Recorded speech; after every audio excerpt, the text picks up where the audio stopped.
अरे ओ मुकेश भाई, कहाँ भाई है? सुबह सुबह इतने भनभनाए कहाँ जा रहे हो? अब क्या बताऊं राशिद भाई, बड़ी दुख भरी कहानी है। अरे बताओ तो सही, हुआ क्या हैगा? अब क्या बताऊं राशिद भाई, आज सुबह सुबह तुम्हारी भाभी को आलू के पराठे बनाने को बोले, बस भड़क गई मुझ पे।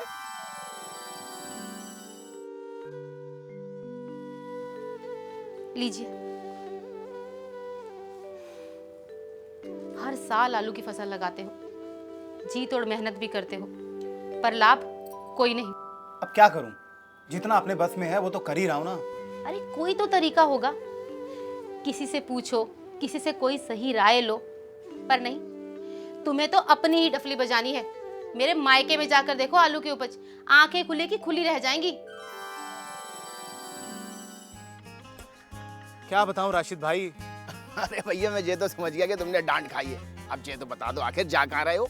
घर जा रहे हैं तैयारी करने, कल जाएंगे तुम्हारी भाभी को लेके अपनी ससुराल, वहीं जम के रहेंगे, खातिरदारी कराएंगे और अपने सास ससुर से आलू उपजाने के सारे गुर सीख के आएंगे। हाँ चलते हम। माता जी। अरे दामाद जी, अरे वाह, आइए आइए, कैसे हैं आप? बैठ बेटा, बड़े दिनों के बाद आए। हाँ पिताजी कहीं दिखाई नहीं दे रहे, कहीं बाहर गए हैं क्या? वो श्री राम कृषि विकास केंद्र गए हैं, श्री राम किसान गाइड से कुछ सलाह लेने।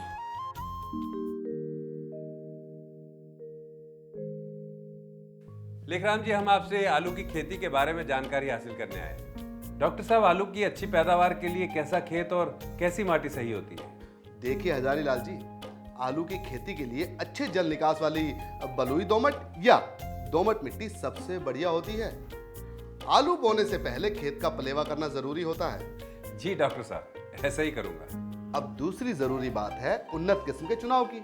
अलग अलग वातावरण के लिहाज से आलू की सही किस्म का चुनाव करना बेहतर रहता है। डॉक्टर साहब, मैंने सुना है कि आलू की अच्छी फसल के लिए उर्वरक भी फसल के अनुसार होना चाहिए। जी हाँ, बिल्कुल। मोटे तौर पर भूमि के अच्छे स्वास्थ्य के लिए जरूरी 18 पोषक तत्वों का संतुलन बनाकर रखना होता है। इसके लिए आवश्यक उर्वरकों के साथ साथ जैविक खादों का मिला जुला इस्तेमाल यानी समन्वित खाद प्रबंध करना जरूरी होता है। देखिए, खेत की तैयारी के समय सुपर कंपोस्ट या फिर सड़ी गली गोबर की खाद 100 क्विंटल प्रति एकड़ में मिला दीजिए और आलू की अच्छी फसल के लिए 50 किलो नाइट्रोजन, 32 किलो फास्फोरस और 40 किलो पोटाश का प्रयोग प्रति एकड़ की दर से कर दीजिए। बस इसमें से आधा नाइट्रोजन और फास्फोरस व पोटाश इनकी पूरी मात्रा बुआई से पहले डालें।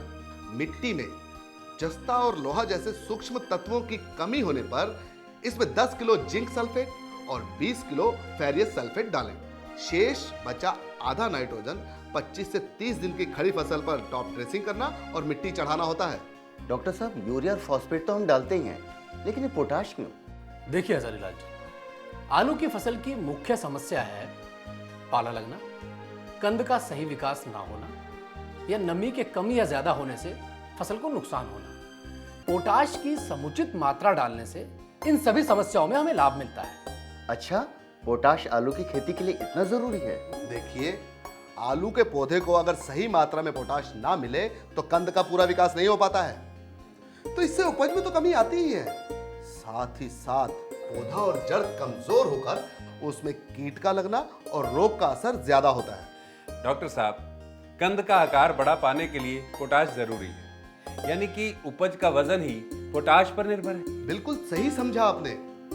पोटाशियम पौधे में शक्कर के निर्माण और संचालन के लिए जरूरी है। बिना अधिक मात्रा में शर्करा के बने आलू के कंद मोटे नहीं हो पाएंगे। फिर पोटाश पौधे में नमी का संतुलन बनाकर रखता है। नमी का संतुलन वो कैसे? ये खेत में पानी अधिक रहने पर पत्तों के छिद्रों को खोलकर पौधे की नमी को कम करने में मदद करता है, और वहीं खेत में नमी कम होने पर वो इन छिद्रों को बंद कर देता है, जिससे पौधों से नमी भाप बनकर ना उड़ सके। डॉक्टर साहब, पौधों में पोटाश की कमी का कैसे पता चलेगा? पौधों में पोटाशियम बहुत चलायमान होता है। अगर ये सही मात्रा में पौधों को ना मिलता रहे तो ये पुरानी पत्तियों से नई पत्तियों में चला जाता है। इसीलिए इसके असर का सबसे पहले पता पुरानी पत्तियों में ही चलता है। पहले पुरानी पत्तियों की नोक जलने लगती है, फिर उन पत्तियों के किनारे जलने लगते हैं, फिर पुरानी पत्तियां पीली पड़कर जल जाती हैं, फिर नई पत्तियों का भी यही हाल होता है। इससे बचने के लिए हमें क्या करना चाहिए? आलू की खेती के लिए आमतौर पर बुआई के समय 40 किलोग्राम पोटाश खेत में डालनी चाहिए, पर सही सुविधा हो तो मिट्टी की जांच करवाकर खेत में डालने योग्य पोटाश की सही मात्रा, उसकी जानकारी ले लेनी चाहिए। देखिए, इससे उपज अच्छी होगी और फसल की नमी, खेत तथा रोगों के प्रति सहनशीलता भी बढ़ेगी। वैसे डॉक्टर साहब कमाल की चीज है ये पोटाश। देखिए, खेत की तैयारी के अंतिम चरण में पोटाश को मिट्टी में अच्छी तरह से मिला लें। इससे जड़ पोटाश को अच्छी तरह से ग्रहण कर पाती है। डॉक्टर साहब पोटाश के फायदे मैं समझ गया। अब जरा ये भी बता देते कि कितनी बीज की बुआई करनी है? प्रति एकड़ 10 से 12 क्विंटल बीज की बुआई करनी है। आलू के बीज को उपचारित करने के लिए 1 लीटर पानी में 2 ग्राम श्रीराम जिम 50 का घोल बनाकर उसमें कंदों को 20 से 30 मिनट तक दबा कर रखना चाहिए। हाँ, और फिर बीज पर श्रीराम वीटाफोस बायो फर्टिलाइजर के पाउडर की हल्की सी परत चढ़ाकर उन्हें तुरंत बो दीजिए। कल ही हमने इसी सिलसिले में एक गांव में मीटिंग रखी है, तो आप भी उस मीटिंग में जरूर आइएगा। जाओ। पिताजी नहीं आए, काफी देर हो गई है। वो तो आ ही जाएंगे। दामाद जी, आप ये बताओ, आपके लिए खाने में क्या बनाऊं? घर में तो आलू ही हैं, आलू बना दूं? आलू? क्यों नहीं भाई, आलू ही बना दो, आलू तो मुझे बहुत पसंद है।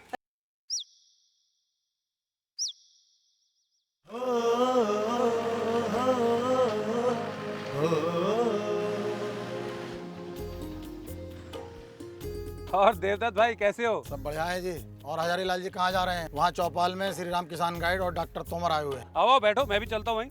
आ जाओ। हमने आपको आज यहाँ इसलिए बुलवाया है ताकि आपसे आपके काम की 2 बातें कर सकें। आपकी समस्याओं के बारे में हम भली भांति परिचित हैं। आप लोग को जानकर खुशी होगी कि हमारे साथ कृषि विशेषज्ञ डॉक्टर तोमर आए हुए हैं, जो इस बारे में आपसे चर्चा करेंगे। डॉक्टर साहब, हम सभी किसानों की एक ही समस्या है, आलू की कम पैदावार, लागत अधिक और मुनाफा कम। हाँ, मैं जानता हूँ आज एक सबसे बड़ा चिंता का विषय है। किसान की सारी खुशियां निर्भर करती हैं उसकी पैदावार पर। उपज अच्छी तो आमदनी भी ज्यादा। देखिए, आप लोग जिस तरह से खेती कर रहे हैं उसमें कुछ बदलाव की ज़रूरत है। अगर आप लोग पोषक तत्वों के संतुलन की अनदेखी करके इसी तरह से खेती करते रहे तो धीरे धीरे ज़मीन की उर्वरा शक्ति घटती जाएगी और आपकी पैदावार भी। इसके लिए ज़रूरी है कि हम बेहतरीन खाद्य प्रबंधन को अपनाएं। डॉक्टर साहब, अच्छी फसल के लिए यूरिया का इस्तेमाल काफ़ी नहीं है क्या? देखिए, आप इसे यूं समझ सकते हैं कि भूमि के स्वास्थ्य के लिए 18 पोषक तत्व बेहद ज़रूरी होते हैं और हर पोषक तत्व का अपना एक विशेष काम होता है जो कोई अन्य तत्व नहीं कर सकता।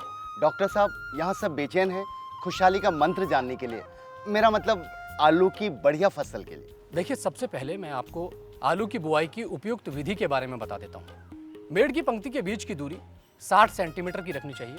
अब इस मेड़ में 8 से 10 सेंटीमीटर की गहराई पर ही बीज को बोना चाहिए। 2 बीजों के बीच की दूरी बीज कंदों के आकार पर ही निर्भर करती है। डॉक्टर साहब, आलू की फसल में सिंचाई कब कब करनी चाहिए? देखिए, पहली सिंचाई तो बुआई के 10-1 दिन बाद हो जानी चाहिए और दूसरी सिंचाई बिजाई के 20-22 दिन बाद, और बुआई के लगभग 4 सप्ताह बाद कंद बनने की प्रारंभिक अवस्था में टॉप ड्रेसिंग और मिट्टी चढ़ाने के तुरंत बाद ही तीसरी सिंचाई करनी चाहिए। हाँ, देखिए, ये ध्यान रखिए कि मेड़ों का 2/3 से अधिक भाग पानी में ना डूबने पाए और खुदाई से 10 दिन पहले सिंचाई बिल्कुल बंद कर देनी चाहिए। डॉक्टर साहब, खरपतवार के नियंत्रण के लिए क्या उपाय किए जाने चाहिए? फसल बोने से 3 से 4 दिन के बाद या फिर फसल के 5 सेंटीमीटर की हो जाने के बाद प्रति एकड़ 500 से 600 ग्राम श्रीराम मेट्रिजिन 70 का प्रयोग करने से बथुआ, गुल्ली डंडा, पत्थर छटा, गाजर घास, बंसुमा आदि खरपतवार का बेहतर नियंत्रण होता है। साथ ही बुआई के 20-25 दिन बाद निताई गुड़ाई करके खरपतवार को निकाल देना चाहिए और फसल पर यूरिया छिड़क कर टॉप ड्रेसिंग कर मिट्टी चढ़ा देना चाहिए। कई किसान बुआई व टॉप ड्रेसिंग के समय उर्वरक के अतिरिक्त स्पेशलिटी उर्वरक इस्तेमाल कर रहे हैं, जिससे उन्हें बहुत लाभ मिलता है। हाँ, और ऐसा आपको भी करना चाहिए। आलू बुआई के 8 से 12 दिन पर पहली सिंचाई पर प्रति एकड़ 25 किलोग्राम श्रीराम एनर्जी डालने पर बड़ा बेहतर नतीजा मिलता है। फिर बुआई के 25 से 30 दिन बाद यूरिया की टॉप ड्रेसिंग कर मिट्टी चढ़ाने के 4 से 5 दिन बाद 1.5 से 2 किलो श्रीराम शक्ति यानी 20-20-20 का छिड़काव करने से फसल की बढ़वार के समय पोषक तत्वों की कमी होने का खतरा नहीं रहता और फसल भी अच्छी होती है। अच्छा डॉक्टर साहब, आलू में कोई और स्पेशलिटी उर्वरक भी डालना होता है? जी हाँ, बुआई के 40 से 45 दिन के बाद प्रति एकड़ 2 किलोग्राम श्रीराम साथी को 250 मिलीलीटर श्रीराम सूर्य में तथा 100 से 150 ग्राम श्रीराम बॉस में मिलाकर छिड़काव करें। श्रीराम बॉस द्वारा बोरॉन नाम का जरूरी तत्व फसल को मिल जाता है और वहीं श्रीराम साथी फसल का सच्चा साथी है जो पोटाश फास्फोरस को अतिरिक्त आपूर्ति कर पोषक तत्वों का संतुलन बनाए रखता है।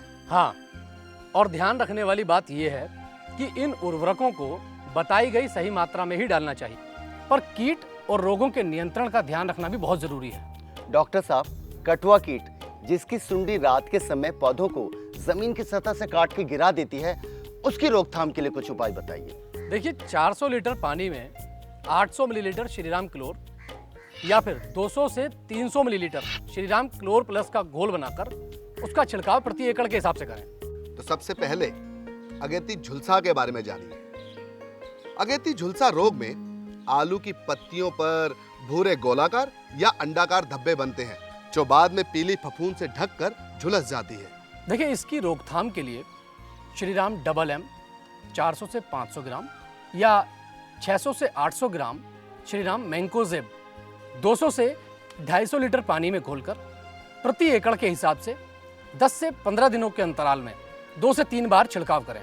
डॉक्टर साहब, पछेती झुलसा में तो पत्तियों पर काले धब्बे बन जाते हैं और पत्तों के नीचे रुई जैसी फफूंद लग जाती है। जी हाँ, पछेती झुलसा के लक्षणों का पता लगते ही 5 से 10 दिनों के अंतराल पर 2 से 3 बार 400 ग्राम श्रीराम डबल एम या 250 से 300 ग्राम श्रीराम कारजेव का प्रति एकड़ के हिसाब से छिड़काव करें। अगर आप सब इस बात को ध्यान में रखकर खेती करेंगे तो आपकी आलू की फसल बहुत अच्छी होगी। डॉक्टर साहब, आप यहाँ आए, आपने हम किसानों को बहुत अच्छी अच्छी जानकारियाँ दी। आपका बहुत बहुत धन्यवाद।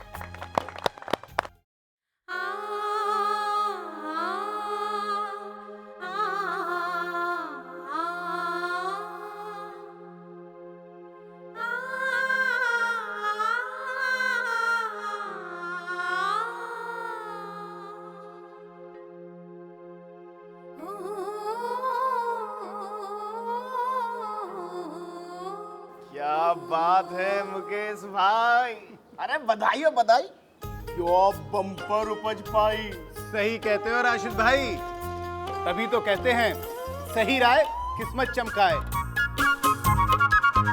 आओ आलू की फसल उगाए, चलो आलू की फसल उगाए। उन्नत खेती के उपाय अपनाकर अच्छी उपज हम पाए। आओ आलू की फसल उगाए, चलो आलू की फसल उगाए।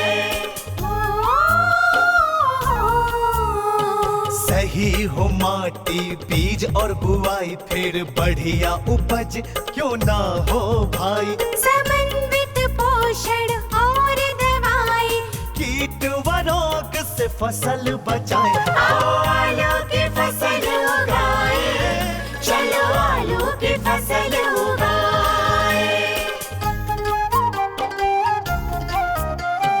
यूरिया, फास्फेट और पोटाश, बम्पर फसल की पूरी हो आस।